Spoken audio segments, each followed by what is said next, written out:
في أصوات بتعدي وأصوات بتعيش، في نجوم بتنطفي، لكن في نجم بيزيد بريقه مع كل سنة بتمر.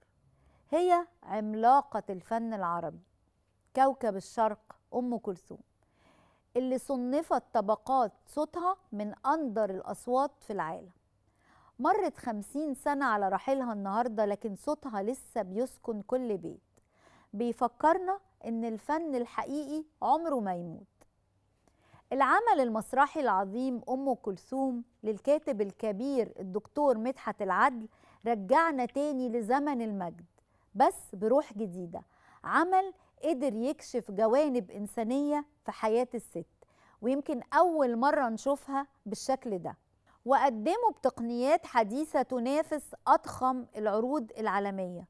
وجوه جديدة وطاقة مبهرة، رؤية بتقول إن تراثنا الغنائي ممكن يتولد من جديد وبشكل يليق بعظمة الست.